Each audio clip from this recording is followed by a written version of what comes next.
چطور میتونیم با شنیدن حرفای یه نفر دیگه بزن داداش گیتی تهمت بزنیم؟ منظورت از شنیدن حرفای یکی دیگه چیه؟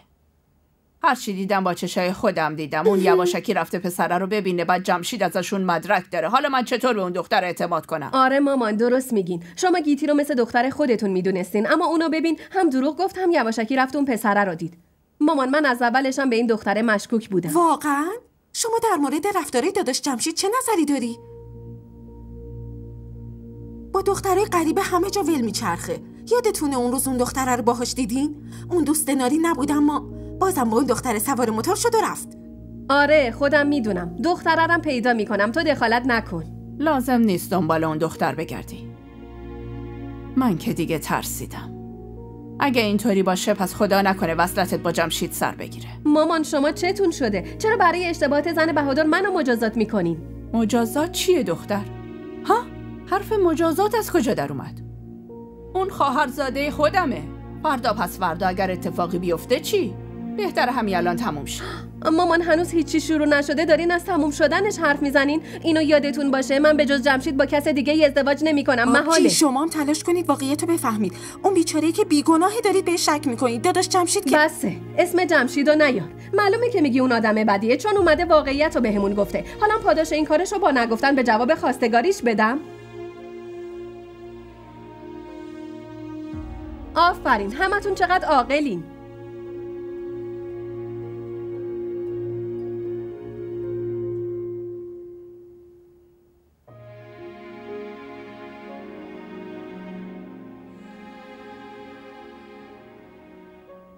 بهادر محض رضای خدا تلفن تو بردار. نمیدونم چی شده که تو تلفن منو جواب نمیدی.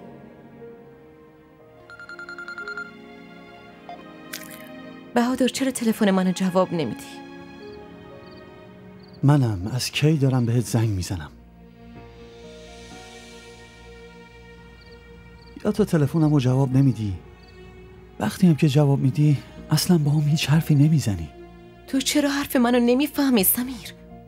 من ازت هیچ توضیحی نمیخوام و نمیخوام باهات ارتباط داشته باشم. آره من دوست داشتنتو میفهمم، اونم خیلی خوب، اما گیتی یه بار همدیگه رو ببینیم، فقط یه بار. من بهت قول میدم که دیگه بعدش برم و دیگه هیچ وقت سراغت نیام. نه خیر سمیر، تو دیگه نمیتونی منو مجبور کنی که بازم باهات ملاقات کنم. فهمیدی؟ شنیدی چی گفتم؟ تو هر کاری میخوای بکن، به هر کی میخوای بگی بگو، برام اصلا مهم نیست. گیتی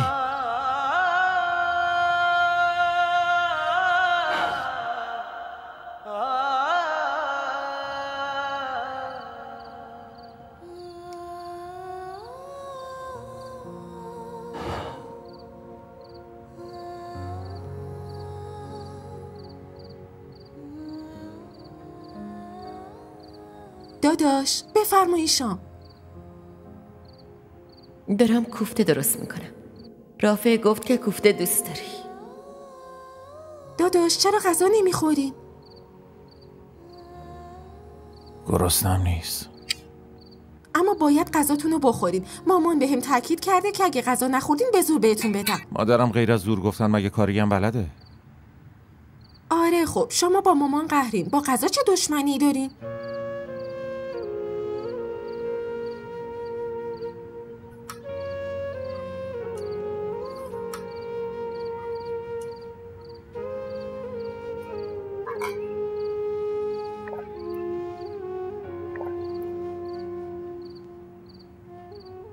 خب میدونی گیتی خیلی تماس گرفته و پیام فرستاده. من نه جواب زنگاشو دادم نه حتی به پیاماش جواب دادم. یعنی شما هنوز باش حرف نزدی؟ چی بهش بگم؟ چطور بهش بگم؟ من اصلا نمیفهمم. اما باید بهش بگین داداش. بعضی وقتا گفتن بعضی چیزا مهمه. وقتی باهاش حرف بزنین همه مشکلاتتون حل میشه.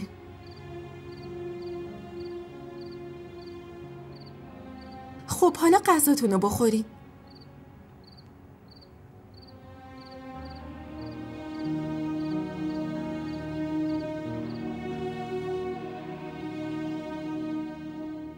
وایسا، من باید یه حرف خیلی مهمی رو بهت بزنم.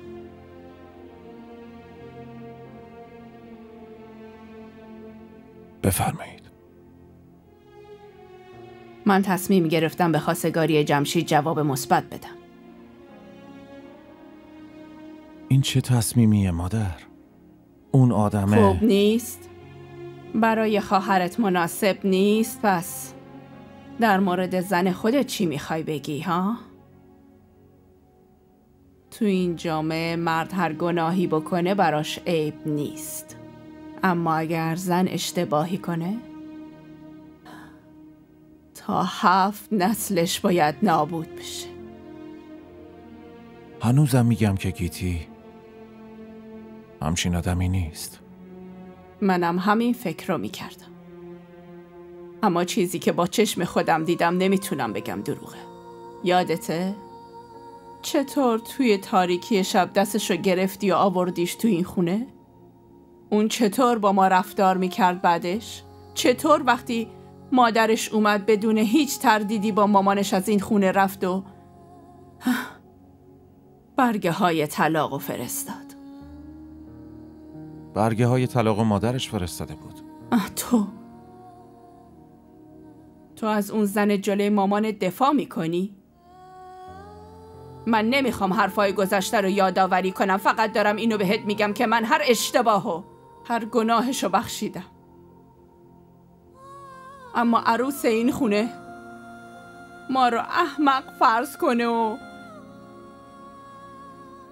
با یه مرد غریبه قرار بذاره نمیتونم تحمل کنم.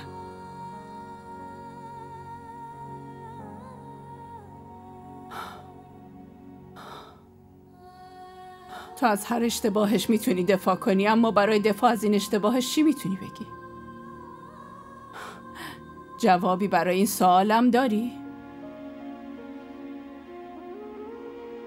نه، هنوز نه، ولی میرم جواب سوالای شما و خودم ازش میگیرم. و اگه اون گناهکار بود اون وقت چی؟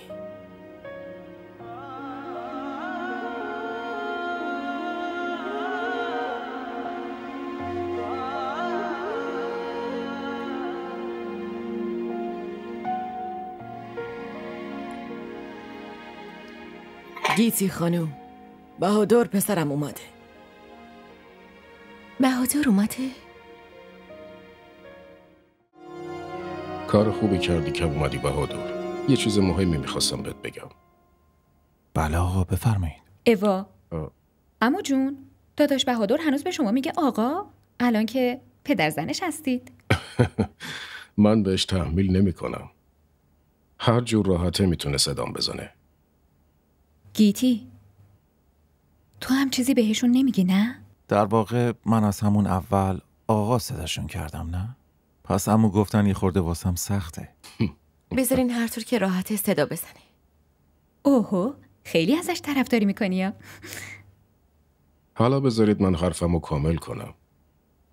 بهادر، این هفته قراره یه مهمونی بگیریم. به این فکر کنید که داریم برای گیتی یه جشن عروسی برپا میکنیم.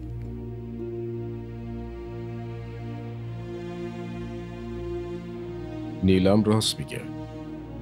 تو و خانوادت برای شام باید بیاید منزل ما.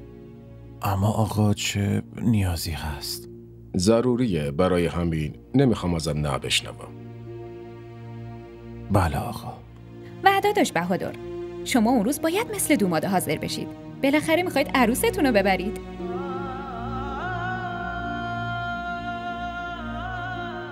و بدون انجام رسم و رسومات من نمیذارم که برید.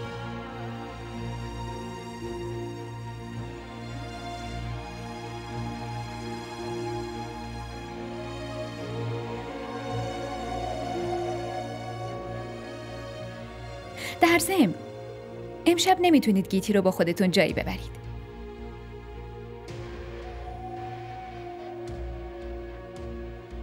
به نظر میرسه داداش بهادر اخماش تو هم رفته.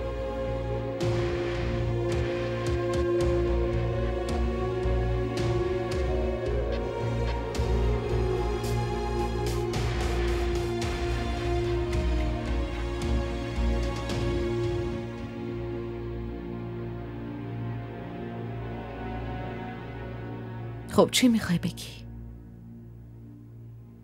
چیزی نمیگم. بلکه میخوام یه چیزی ازت بپرسم. موضوع چیه بهادر که برای پرسیدنش اینقدر داری فکر میکنی؟ خب راستش جمشید، یعنی جمشید بازم به من یه تهمت و افترای جدید زده؟ آره؟ و تو خاله به حرفای اون اعتماد کردید مگه نه؟ راستش گیتی اون در این مورد یه مدرک داره. چه مدرکی بهادر؟ و تو یه جوری داری ازم میپرسی انگار به حرفاش اعتماد کردی. گیتی من به تو بیشتر از خودت اعتماد دارم. فقط من اونو با چشم خودم دیدم. چیو با چشمت دیدی؟ ها؟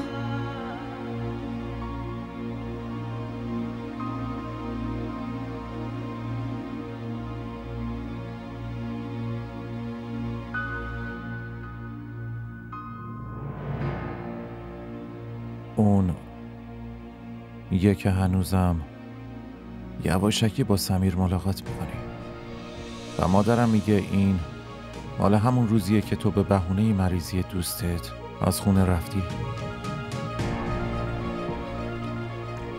واسه همین به هم بی‌محلی کردی؟ برای این جواب زنگ و پیامامو نمیدادی؟ خب از من میپرسیدی بهادر، من خودم همه چیو بهت میگفتم. خب الان بگو گیتی، واقعیت چیه؟ نه بهادر، این سوالو تو نمیپرسی. این سوالو رعنا و جمشید و خاله میپرسی. من به بهادر خودم همه چیو میگم، اما به اون آدما هیچ توضیحی نمیدم چون به من اعتماد ندارن.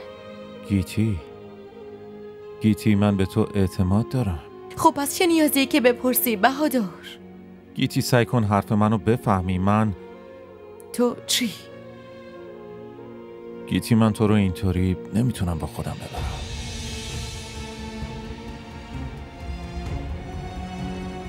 پس حرف به اینجا کشیده بهادر. شرط برگشتن من به خونه توضیح دادن به توه، نه؟ خوب گوش کن. اگه مشکل اینه پس من هیچ توضیحی ندارم بدم.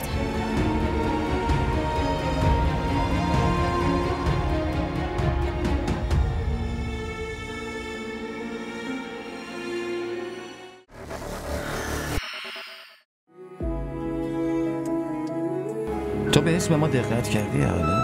جایی که همزه تمام میشه از اونجا تازه حاله شروع میشه و جایی که حاله تمام میشه از اونجا همزه شروع میشه. کوئی تو ہو میرا اپنا کوئی تو سہارا ہو غم میرے ٹھہر تو جائیں کوئی کنارہ ہو.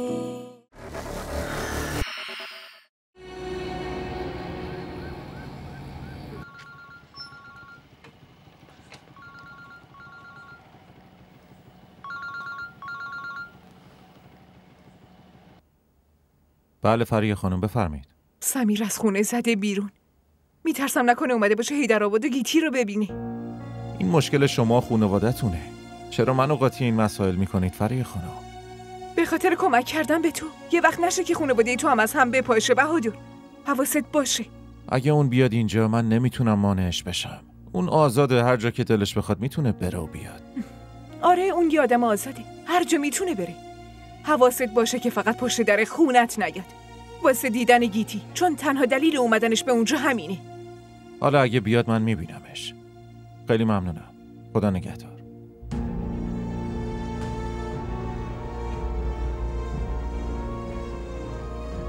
نکنه واقعا سمیر اومده حیدرآباد و با گیتی ملاقات کرده. نه این ممکن نیست. بله آبجی. باشه من اونو باهاتون میفرستم. آره این درسته. به نارین بگید بیاد دنبالش. یه لحظه. آره فقط حواستون باشه که خیلی دیر نکنید. آره باشه درسته. خداحافظ. خب چی شده؟ خدای من، میخوای خورشت پیاز درست کنی؟ یه دونه پیاز باید خورد میکردی دختر جان. وای رعنا، کی میخوای این چیزا رو یاد بگیری؟ آبجی زنگ زده بود. جمشید و نارین میان دنبال تو رو ببرن خرید. باشه مامان، الان حاضر میشم.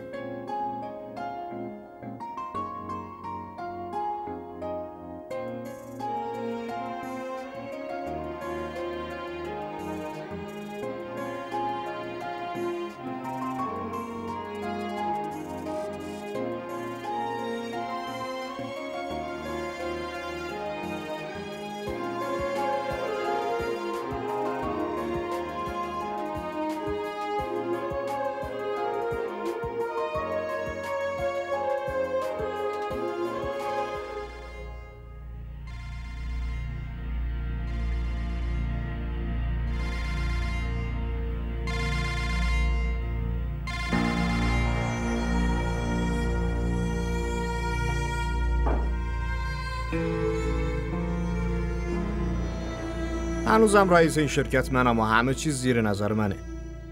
آره بابا پسر، تو دیگه این حرفو نزن.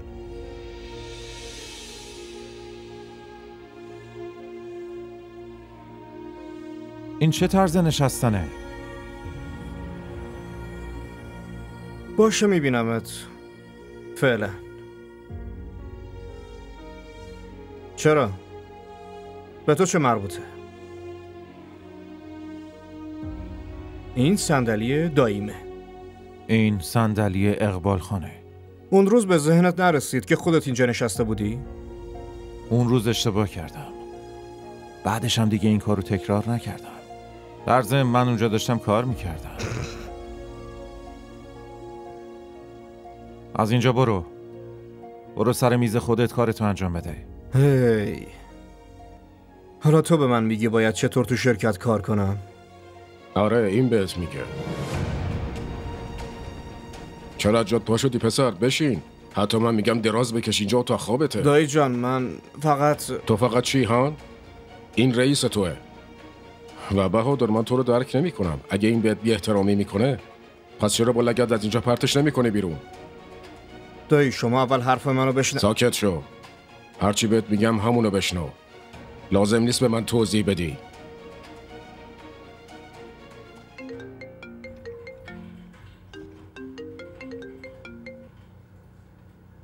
بله بفرمایید.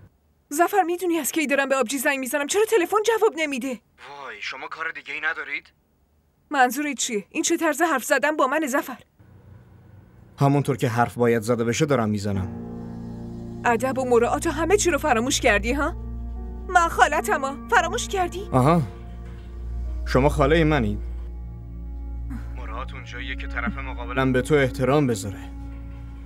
شما وقتی با مامانم اینطوری حرف میزنید پس چرا من نتونم؟ اوه که اینطور. پس آبجی همه چی رو بهت گفته؟ بالا یه موضوعی بود تموم شده رفت، حالا میخوای تا آخر عمر سر اون دعوا کنید؟ دعوا رو الان شما شروع کردید نه من.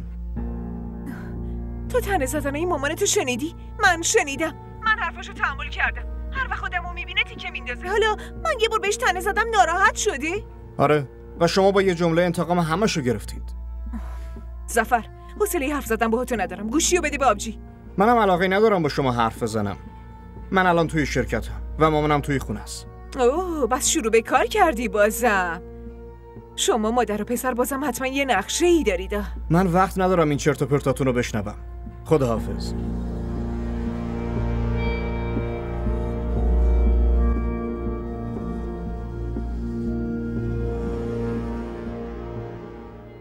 مامان به این چه نیازی بود؟ قبلا هم یه عالمه سرویس طلا برام فرستاده بودید. دخترم اون فرق میکرد. اینو با هیجان زیادی برات خریدیم.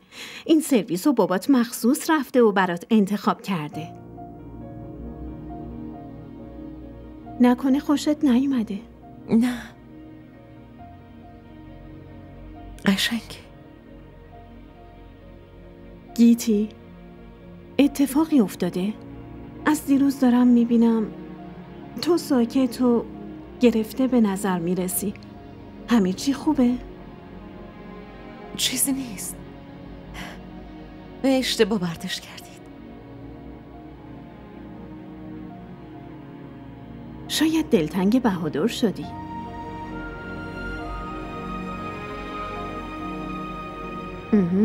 مشکلت اینه مگه نه؟ دخترمون از این سرویس خوشش اومده؟ خیلی قشنگه بابا. خوشگله. میگه قشنگه اما به نظر من خیلی خوشش نیومده. خب اگه خوشش نیومده خودش ببره مغازه خانم. با سلیقه خودش سرویس بخره. نه نیازی نیست بابا، شما خودتون میدونین که من اصلا جواهرات استفاده نمیکنم. باشه دخترم. هر جور خودت راحتی. حالا بیا اینجا پیش من بشین. میخوام یه حرف مهمی بهت بزنم. بیا اینجا. بله بابا. دخترم داشتم فکر میکردم که ما به بهادر در مورد مهمونی گفتیم. الان فقط خانواده بهادر مونده. باید خودمون بریم و شخصا دعوتشون کنیم. چه نیازی به این مهمونی و جشنه بابا؟ هر چی میخواست بشه شد دیگه. در ضمن من چند روزی میخوام اینجا بمونم کنار شما توی این خونه. آره دخترم، تو هر چقدر بخوای میتونی اینجا بمونی. ما فردا پس فردا که مهمونی نمیگیریم. فعلا دارم حرف از دعوت کردنشون میزنم. نه بابا، من مهمونی و جشن نمیخوام. چرا دخترم؟ تو هنوزم باباتو نبخشیدی؟ نه بابا، موضوع این نیست. شما چرا همچین فکری میکنید؟ فقط من فکر میکنم اینجوری مردم حرف در میارن. آخه درست نیست.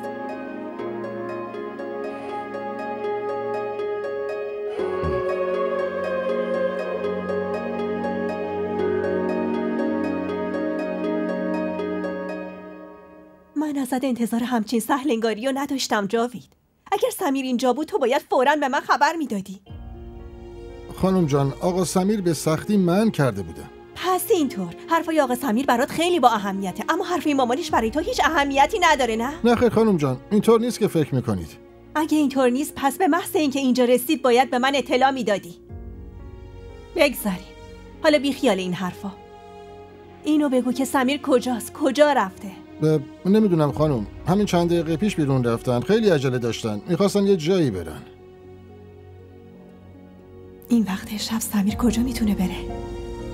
نکنه اون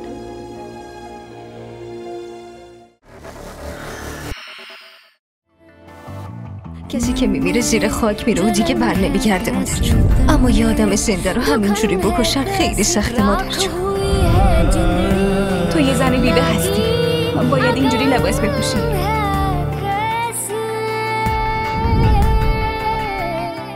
بهتر از بیوه زندگی کردن زن بهتر خودکشی کنه.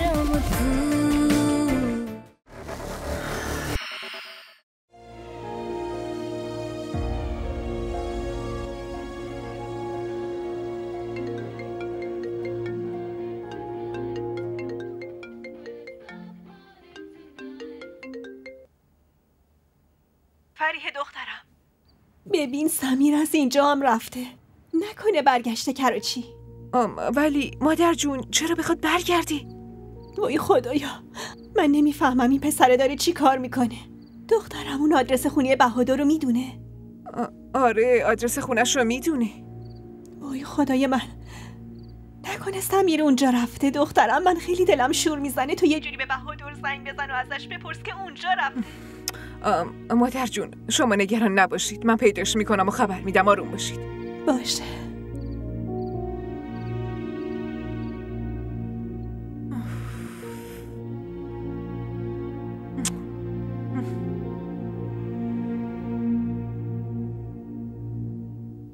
چه نیازی بود این همه خرید کنید آبجی؟ حالا این عروس رو براش لباس گرفتید، اما چرا برای ما لباس گرفتید؟ والا این حرفا رو به دومتت بزن خواهر. هر چی خریدیم به دستور این آقا پسر بود. وای پسرم. مامان اینو ببین، خاله چه لباس قشنگی براتون خریده. بده ببینم. قدسیه، بهادر رو این ورا نمیبینم. از شرکت بر نگشته؟ آره برگشته، تازه رسیده. یه خورده خسته بود واسه همین تو اتاقش. آها که اینطور. بعدم که زنش هنوز از خونه باباش نیومده نه؟ نه خیر. دیگه هم نمیاد. بله؟ اینجا خونه بهادره؟ شما بفرمایید، من صداشون میزنم.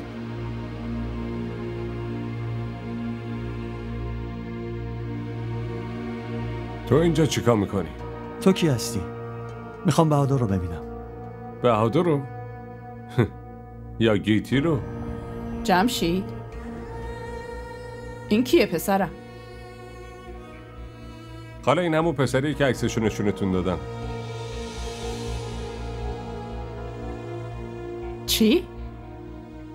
تو اومدی اینجا چی کار ها؟ مامان، ایشون گفتن اومدن داداشو ببینن. دیدن داداشت نیومده، اومده گیتی رو ببینه. قدسی، این همون پسر است؟ چقدرم که بی غیرته، حتی تا خونتونم اومده.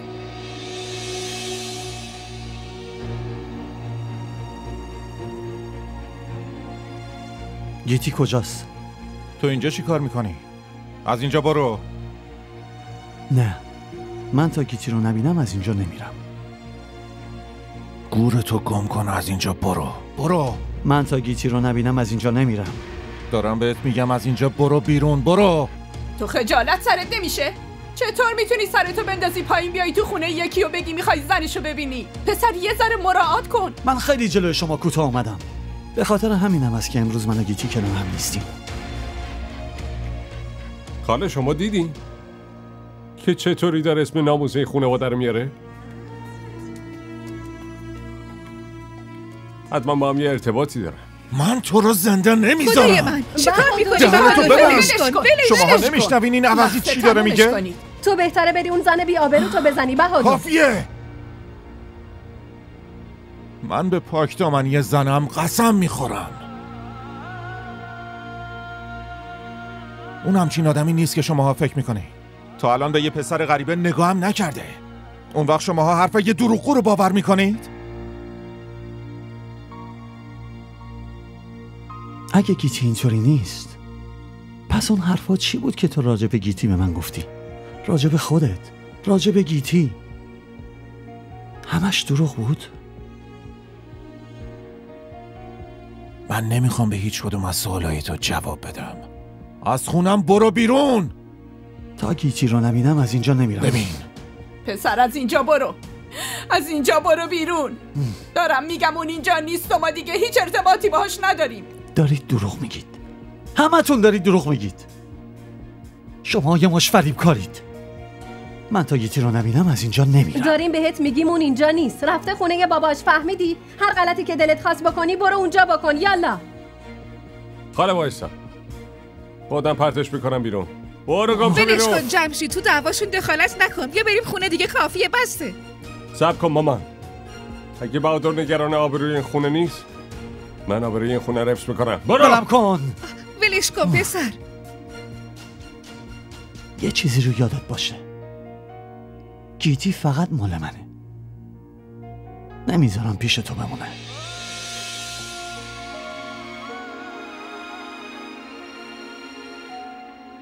گیتی همه دارایی منه. نمیذارم ازم بگیریش.